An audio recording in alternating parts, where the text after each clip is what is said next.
jawaban sebelum saya dengan pasti berapa jumlah uban di kepala dan di jenggot suamimu.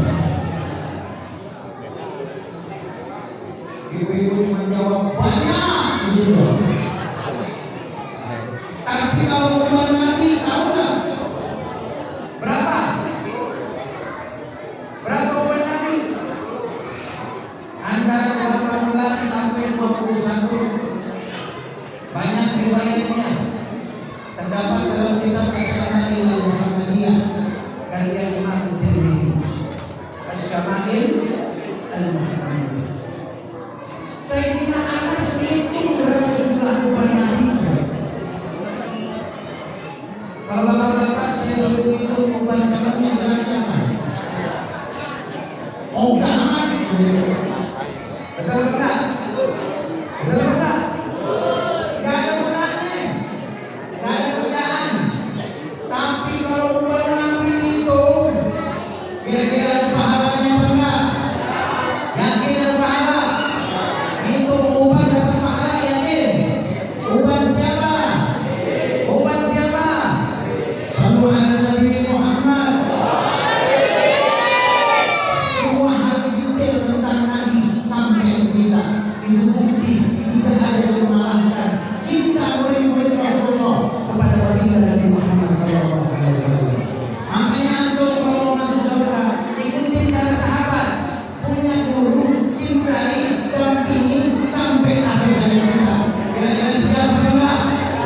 Siap dampingi guru-guru kita? Lembek jawaban ini. Siap enggak dampingi guru-guru kita? Yang keras, siap enggak dampingi guru-guru kita? Yang semangat, siap enggak dampingi guru-guru kita? Sampai mati siap? Karena sama kita. Sekarang saya mau sampaikan singkat saja. Berapa Nabi video? Ya. Ini yang saya sampaikan, saya punya rujukan namanya kitabnya Amwalun Nabi sallallahu alaihi wasallam Kasban wa infaqan wa tawrisan.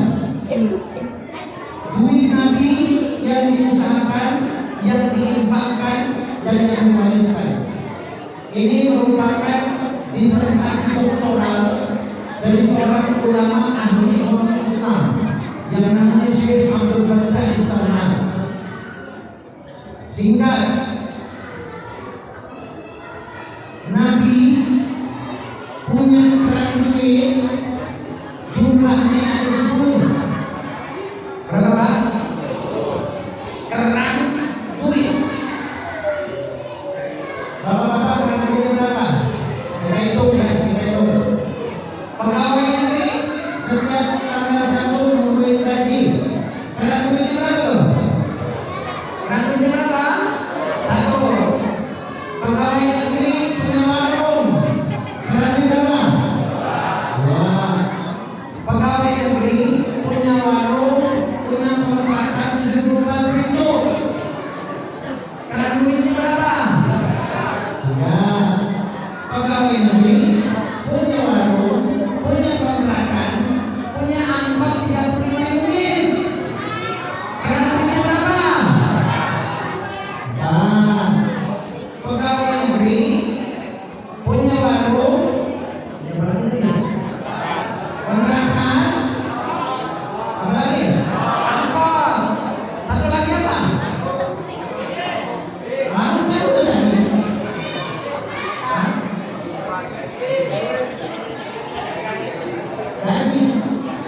10 kali duitnya, kira-kira sibuk atau enggak? Luar biasa. Saya sebutin, kalau semua kita kelamaan. 1, kasbuh qabla wa ba'da al-bid'ah. Usaha Nabi sebelum dan setelah jadi Nabi. Sebelum jadi Nabi, Nabi datang umur 9, 12, 25 tahun. Nabi sudah jadi pengusaha sukses, bukan pengangguran. Waktu nikah dengan Khadijah, Nabi besar Muhammad sudah jadi pengusaha, hadirin sekalian. Bahkan pernikahan Nabi bawa dagangan Khadijah, kalau yang lain yang pulang baru pulang, Sayyidina Muhammad SAW baru jalan, belum sampai Syam, dagangan Khadijah udah habis, untungnya berlipat-lipat. Itu berkah dari Nabi Muhammad SAW. 25 tahun udah jadi pengusaha sukses. Setelah jadi Nabi, bagaimana? Masih bisnis? Masih. Nabi ke pasar. Ada waktunya dakwah, ada waktunya nyari duit. Nabi ke pasar, hadirin sekalian. Dilihat sama orang kafir Quraisy, itu Nabi kamu ke pasar, itu jualan Nabi kamu. Di Quran juga disebut wa yamshi aswaq. Nabi itu disebut di Quran jalan di pasar-pasar. Sallu ala Nabi Muhammad. Berarti kalau yang kita tahu nih, kalau yang kita tahu, Nabi itu tahu nggak nyari duitnya? Rajin nggak nyari duitnya? Malas nggak Nabi nyari duit? Berarti yang cinta Nabi rajin nggak nyari duit? Betul nggak nyari duit? Kalau yang malas nyontoh siapa?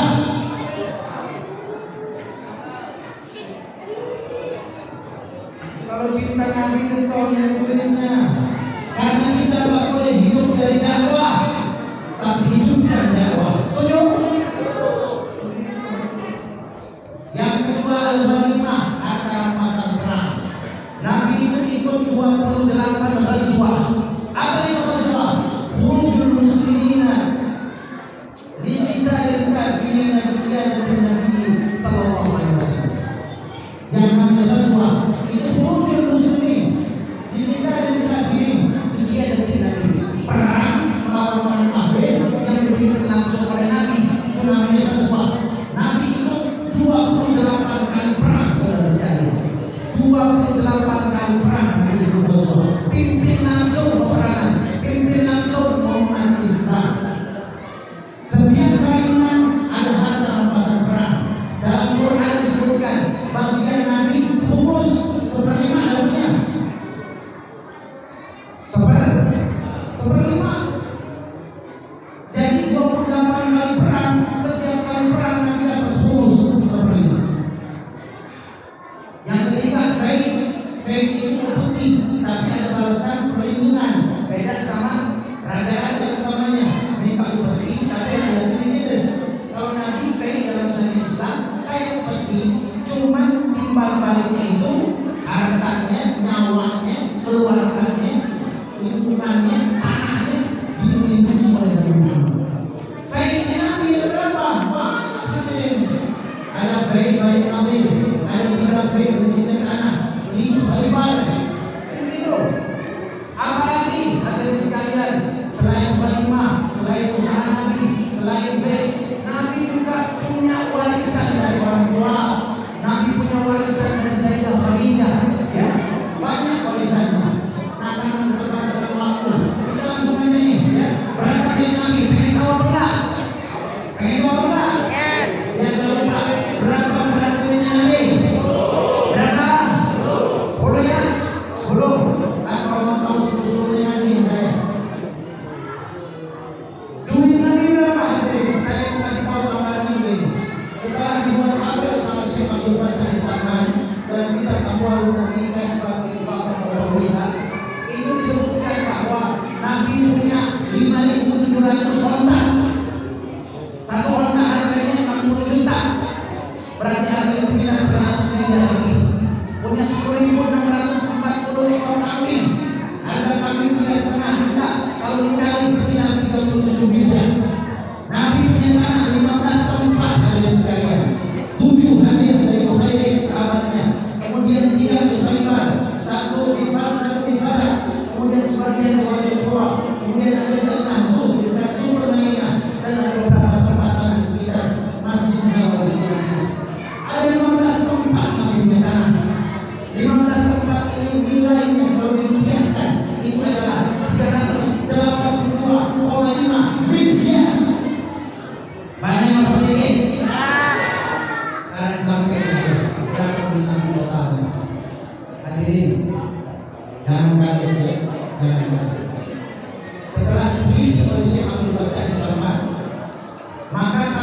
versi emas, ombaknya, ambingnya, tanahnya semua.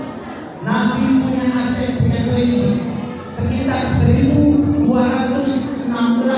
kilogram emas murni. Sallu ala Nabi Muhammad. 1.216 kilogram emas murni. 1 gram emas 1,4 kg itu di dalam juta. Berarti 1 kilo 1 mil. 1 kilo 1 mil. Miliar. Ini Nabi punya harta 1.216 kilo emas. Dikali 1 miliar dapat angka 1,216 triliun rupiah. Sallallahu alaihi Muhammad. Berarti kita tuh. Sekarang jawab pertanyaan saya. Nabi Muhammad miskin atau kaya? Kaya. Miskin atau kaya? Kaya. Berapa duit Nabi? 20 jauh nanti. Udah bisa. Udah bisa. Hah? Nanti laporan. Berapa duit Nabi? Saya mau turun kalau kepada apa duit Nabi? Berapa duit Nabi? 2 triliun lebih. Kalau lupa kan? Saya sebut lagi ya. 1,216 triliun.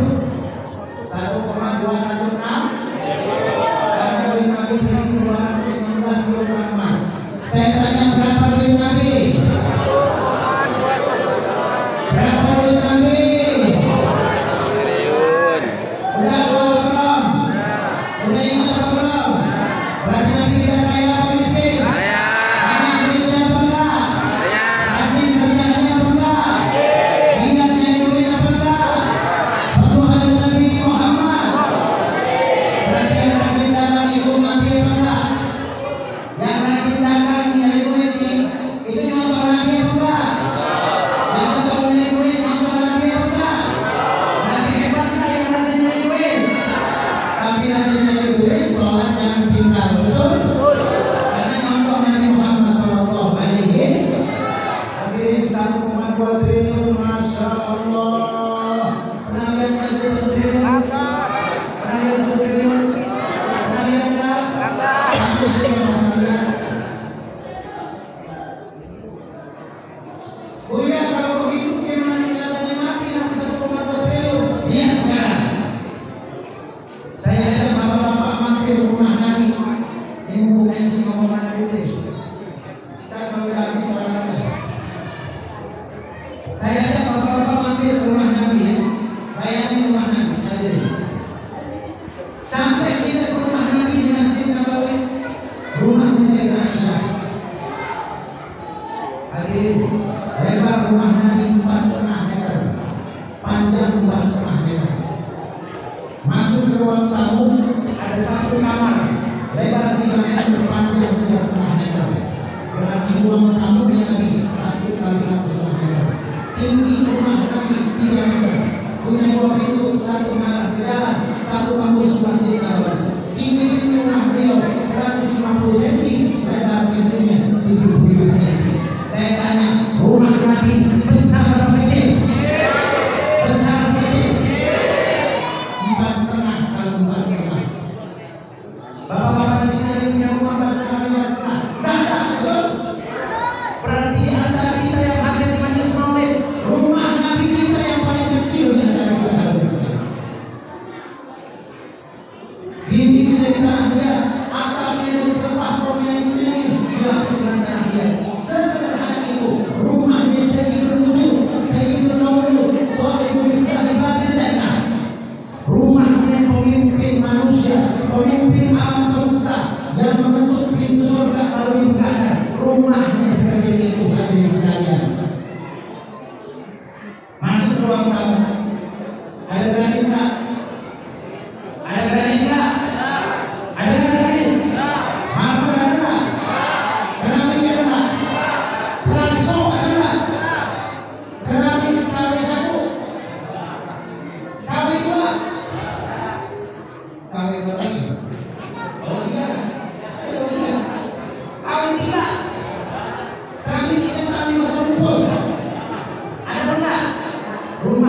tidak ada tarik hadirin sekalian. Hanya masih bawah di tanah. Sallallahu alaihi Muhammad.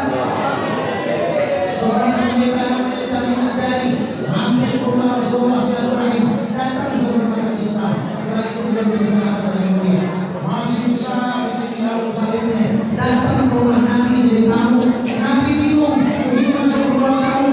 Gak ada apa-apa, gak ada kursi tamu kayak rumah kita, gak ada sejadah kayak rumah kita, gak ada apa kayak rumah kita. Tanah dan pasir saja rumah orang paling mulia. Dia bingung tamunya duduk di mana. Beliau gak ridho, tamunya duduk di atas pasir. Kotor badannya nanti. Beliau masuk dalam kamar beliau. Seringat senyum sebentar. Beliau ambil bantal beliau, bantal beliau, bantal tempat beliau letakkan kepala beliau yang paling mulia, kepala yang paling mulia di antara kepala seluruh manusia di alam semesta. Diletakkan bantal itu, bantal diambil, disuruh duduk pakai kelas kami yang dari tamunya baginda Nabi Muhammad Sallallahu Alaihi Wasallam.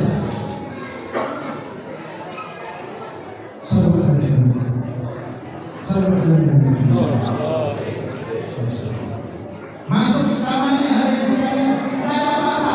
Kasurnya apa? Kasurnya dari kulit binatang. Isinya adalah daun-daun kurma yang berkeliling. Daun dari untuk dan menyenangkan hadirin sekalian. Sekarang saya tanya, ya, habis ini kita selesai. Setuju?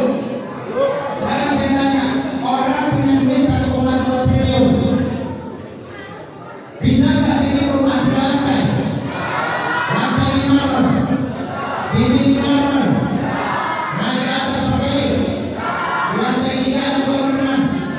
Mau masak pakai remote. Mobilnya ada 10. Tapi lagi nggak ada punya begitu hadirin sekalian. Ya Allah.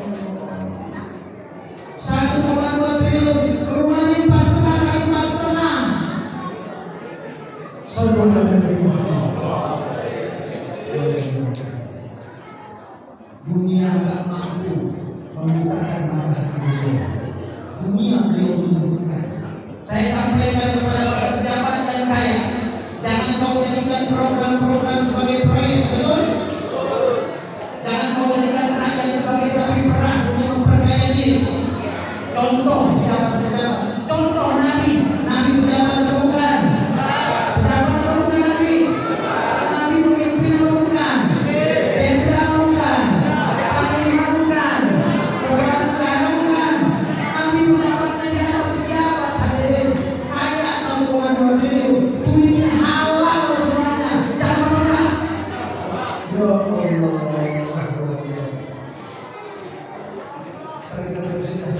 Tahun depan kita sambung lagi.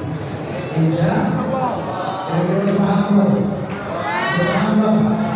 Udah tahu belum nanti kayak gimana duitnya? Tapi di sisi lain